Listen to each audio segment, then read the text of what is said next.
જય Dwarkadhish. Good morning. સવાર પડી ગઈ છે દ્વારકામાં. અમારી સવારમાં આવી ગયા છે દ્વારકા માટે ફરવા માટે, ફૂલ એન્જોય માટે.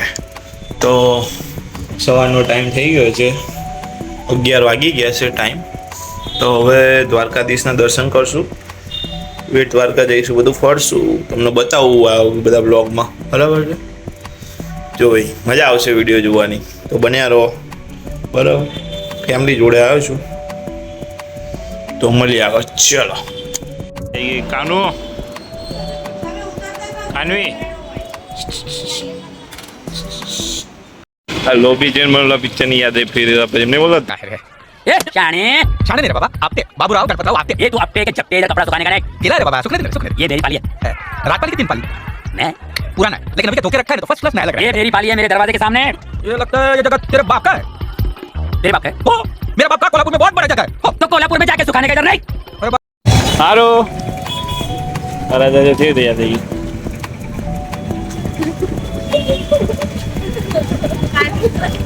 દ્વારકાની ગલીઓ.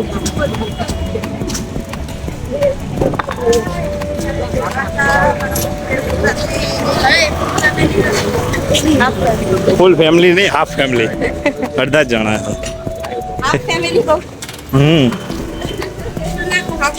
હા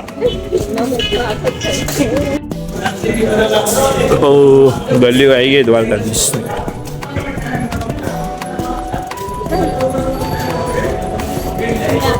Hi. Kanuri. Hi. તો કંઈક અલગ જ રસ્તે નીકળ્યા. દ્વારકાધીશની દાદા આવી ગઈ ભાઈ.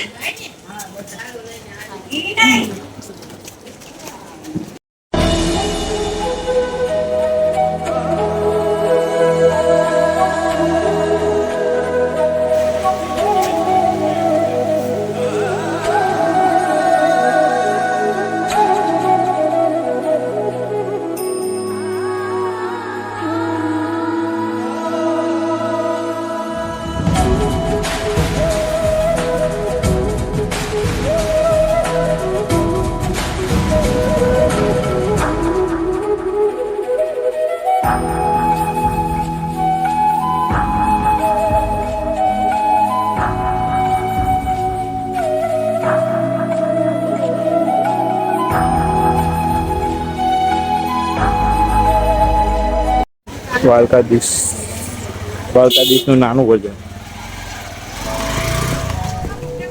મોટું વર્ઝન.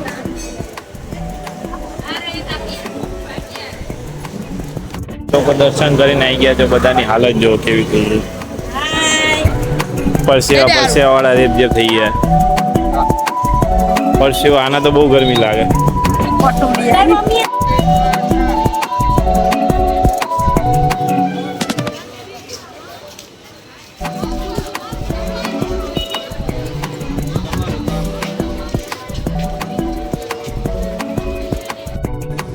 કયું મંદિર છે? દ્વારકાધીશ. નાનું મંદિર એક હતું, એ તો બધા ગયા. ગોમતી નદી આમથી જવાની. મોકલા મોકલા શાંતિની ચા કરો છો યાર, નથી કે હું શંકો જોઉં નથી, ના શંકો જોવા બેઠા છે આપણે. ખોટા રસ્તે ગમતી નથી રસ્તો આ નથી. કયો રસ્તો? આ કઈ ગલીઓમાં જાય આ બધા રસ્તા.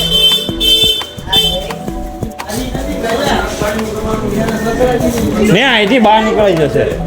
હા અહીંથી બહાર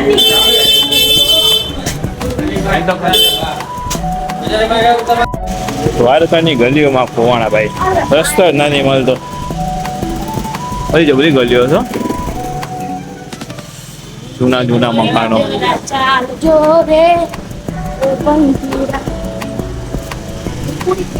બે આ જબરી ગલીઓ છો. આપણે અહીંથી જ આવ્યા હતા ને? હા અહીંથી જ આવ્યા હતા.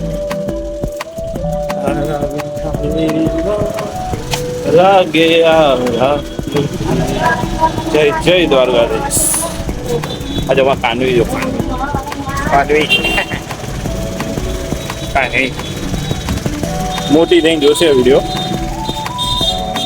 આમાં જોતું ખાલી મંદિર ત્યાં રસ્તો જોયો છે મેં નથી જોયો ભાઈ, હું ભૂલી ગઈ. તો તું ગાઈડન્સ કરીને લઈ જાશ ને. એ તો મને ભગવાન બતાવે એ પ્રમાણે થાય. ના અમે અલગ રસ્તે અલગ રસ્તે લઈને આવે કઈ ને પહોંચાડી દે, ચિંતા ના બધી ગલીઓમાં. એ તો પહોંચાડવું જ પડશે ને. પહોંચી ગયા ઉતરો. પાણી ઓછું જો નહીં, ગોમતી ઘાટે પાણી બહુ ઓછું. તો અમે આ રાત્રે લગી પાણી ભરેલું હતું, ત્યાં બહુ ઓછું પાણી. આ બધું ખાલી હોય. આ ચોમાસામાં તો બધે નહીં ઉલી હા અહીંયા એવું હોય છે કે રાત્રે કંઈક અહીંયા રાત્રે પાછું જાય ને દિવસે આવે છે. દિવસે આવે ત્યાં કેટલું ખાલી થાય હેડીએ કાંઈ એવું છે. ગરમી છે ને એના કારણે હમ દરિયો છે તો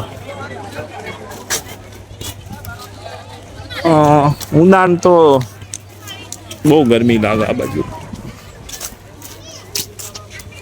શિયાળામાં જવાય. સવારે વહેલા આટલે સુધી હોય પાણી. શું કેવું સવારે જવાય? સવારે જવાય, આવા તાપમાં તો ના જવાય. તું લઈને આવી ખરાબ લાગે. અહીંયા ઊંટની બધી રાઈડ ચાલુ છે. બે તું ઊંટ ઉપર હા તો રૂમમાં જઈને હોઈ જઈશું. ક્યાં જાવ? નહીં ગયા ને યાર. બે યાર હેડ આપણે જો આજે બધા મંદિરો જો શું નાગેશ્વર મહાદેવ, સોમનાથ મહાદેવ ને કુલનાથ મહાદેવ. હેડો હા આટલે લગી પાણી હોય, આટલે લગી ઉલ્લે હોય મોજા ને.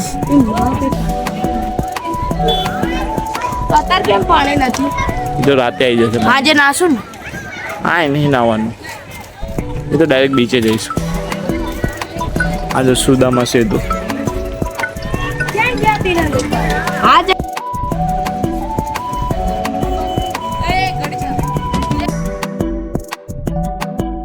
ગયા છે મેં ગાઈસ ખરા તડકાના.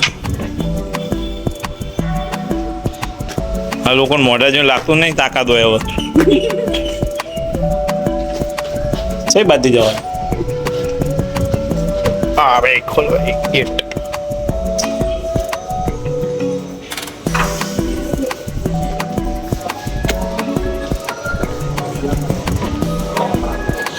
વાહ હા સારું એસી ચાલુ છે. આજો ના જો બે ટાબર જ નહીં રહેતા. લઈને આવ્યો તો કયો બધા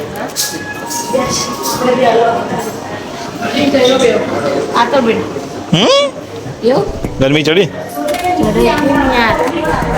ભાઈ બહુ ગરમી છે ભાઈ. ઉનાળામાં કોઈ ના આવે ગરમી એટલી બધી છે તો ખાવું કોઈ નહીં. ઉનાળામાં જ આવાય. શિયાળામાં આવે ભાઈ.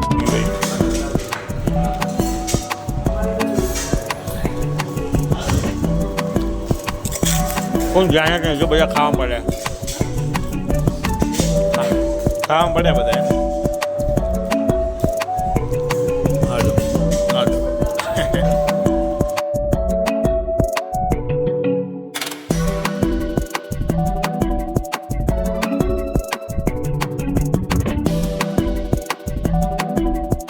રૂકમણી મંદિર આવી ગયા છે.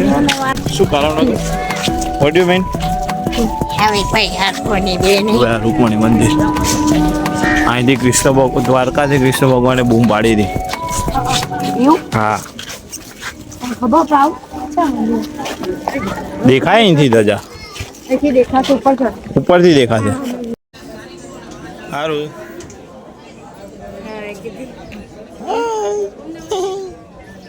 ગાલ પચોડી બચારે બોલતી નહીં ક્યાં નહીં થઈ. સારું હમણાં આપણે નાહીએ હો મમ્મ કરીએ. હાલો જો ભાઈ હું તમને શોર્ટમાં હિસ્ટ્રી કહું. હિસ્ટ્રી પ્રમાણે છે ને આ રૂકમણી માતાનું મંદિર છે આશરે 5238 વર્ષ જૂનું મંદિર છે બરાબર. ને એમના ચોથા વંશજ દ્વારા બનાવવામાં આવ્યું તેવું કહેવાય છે.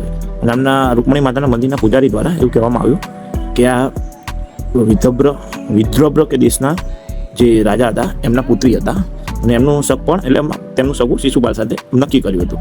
રૂકમણીને ગમ્યા નહીં એટલે તેમને દ્વારકાધીશને પત્ર લખ્યો.